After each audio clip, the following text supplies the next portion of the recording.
नमस्कार। शोम रतूड़ी एनालिसिस में आपका स्वागत है। दोस्तों, तिरुपति बालाजी मंदिर जो आंध्र में स्थित है और देश का सबसे धनी मंदिर है। धनी मंदिर माने इस सेंस में कि सबसे ज़्यादा चढ़ावा इस मंदिर में आता है। इसकी अर्थव्यवस्था अपने में ही किसी भी छोटे मोटे राज्य को चलाने के लिए काफ़ी है। और आप जानते ही हैं कि जितने भी हिंदू मंदिर हैं अधिकांशतया उन पर चढ़ावा चढ़ता है और वो सारे के सारे राज्य सरकारों के नियंत्रण में रहते हैं। उन पर कब्जा राज्य सरकारों का है। सिर्फ हिंदू धर्म ऐसा धर्म है कि जिसके मंदिर, जिसके पूजा स्थल सरकार के कब्जे में रहते हैं। बाकी और किसी धर्म से कोई संबंध नहीं है। वो अपना व्यवस्था खुद करे। अगर कमाई होती है तो उसको अपने लिए यूज़ करे, नहीं होती तो सरकार से मांग ले। आपने देखो कई जगह जो है इमामों को भी सैलरी मिलती है, कई सरकारें देती है। तो ये तो एक बात है। तो जब ये खबर फैली तो एक भूचाल तो आ ही गया। हालांकि इसमें कहीं हिंदुओं का कोई रोल नहीं है। हम पे कोई फर्क नहीं पड़ता क्योंकि ये रोजमर्रा की बातें हो गई है। हिंदू धर्म को अपमानित करना, हिंदुओं के खिलाफ कुछ भी बोलना, ये एक सामान्य सी बात हो गई है। अब मैं इसी विषय पर आता हूं क्योंकि हम लोग एक किस्म से मानसिक रूप से मृत हो चुके हैं। हमें कोई फर्क नहीं पड़ता इस बात का कि क्या हो रहा है, हमारे धर्म के प्रति क्या हो रहा है। लफ्ज़ जिहाद हो तो कोई चिंता नहीं है, इस ढंग से सब चल रहा है। लेकिन मैं और जो बात कर रहा हूं, मैं वामपंथी लंपट सिस्टम की बात कर रहा हूं।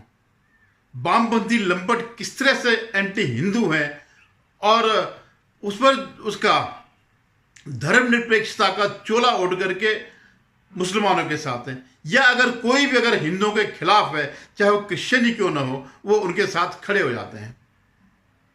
और क्योंकि इनका बड़ा वो रहता, पूरा प्रचार तंत्र पे इनका वो है। पहले जो है जितने भी इतिहास लिखा जाता है सब जगह इनका ही बोलबाला था। तो मैं उसकी बात करता हूं। अगर आपने देखा होगा, एक वामपंथी है विवेक श्रीवास्तव एक वामपंथी है जो हर टीवी डिबेट में सिर्फ इसलिए बैठता है कि वो हिंदुओं को अपमानित करे। बीजेपी और आरएसएस के नाम पर वो हिंदुओं को सिर्फ गाली गलौज करने के अलावा कुछ नहीं करता। लेकिन वो एक जो इनका शीर्ष तंत्र है वामपंथियों का, इन लंपटों का, वो उसका एक बड़ा स्तंभ है। तो उसने इसमें एक नई बात करी। पहली बात तो कहा है कि नहीं, सिर्फ ये बीजेपी और आरएसएस वाले जो है इसको समाज में घृणा फैलाने के लिए और ये करने के लिए इसको प्रचारित कर रहे हैं। एक छोटी सी बात है, इसको बढ़ा रहे हैं, इस ढंग से उसने वो कहा। तो जब उसको बताया गया कि भाई ये तो रिपोर्ट भी छपी है, जो इनकी टेस्ट रिपोर्ट है, लैब से टेस्ट रिपोर्ट है, उसमें भी ये साबित हुआ है।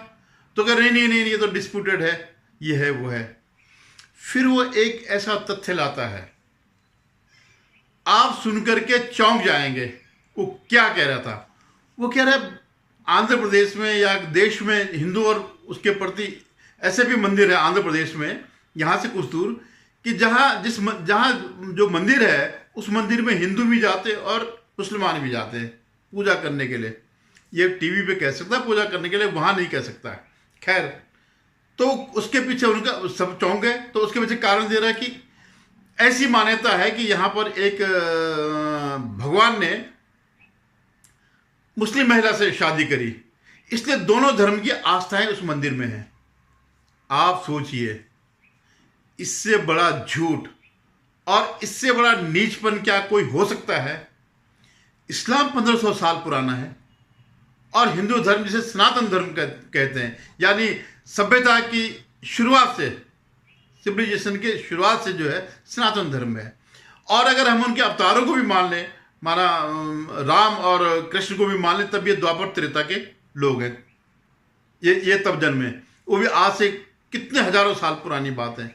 और वो 1400 साल नए धर्म के लिए कह रहे कि उसकी महिला ने उस समाज की एक महिला से भगवान ने शादी करी। तो ये इनका वो है। और अगर वो तो क्या है कि पिछले 10 सालों से देश में बीजेपी का राज है। भले ही लोग हिंदुओं के नाम पर बीजेपी को वोट न दें, लेकिन फिर भी वो उनका अपना कर्तव्य है कि जो चला आ रहा है हिंदुओं को अपमानित करने का, उसको वो रोके।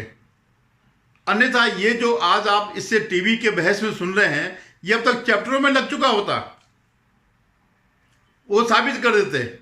क्यों? क्योंकि भारत का जो पहला शिक्षाविद था, उसको ये सबसे बड़ा विद्वान मानते हैं। ये वामपंथी लंपट जितने भी हैं, उनके लिए मौलाना अब्दुल कलाम आज़ाद। और ऊपर की तंत्र की बात नहीं कर रहा मैं, नीचे के भी, ये जो गली मोहल्ले कस्बे शहरों में जो इनके प्यादे हैं, वो भी इस बात को मानते कि मौलाना अब्दुल कलाम आज़ाद जो है बड़ा विद्वान था।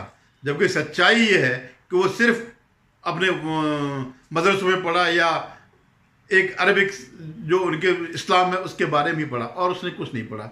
जो भी पढ़ा घर में पढ़ा, किसी औपचारिक शिक्षा में कभी स्कूल नहीं गया, मदरसे से आगे उसने किया नहीं। तो ये वो है। इसीलिए आज हमारा ये सारा का सारा इतिहास जो है तोड़ मरोड़ के लिखा गया, सिर्फ हिंदुओं को अपमानित करने के लिए लिखा गया। और आप ही सोचिए, ये लोग झूठ बोलने में कितना माहिर हैं।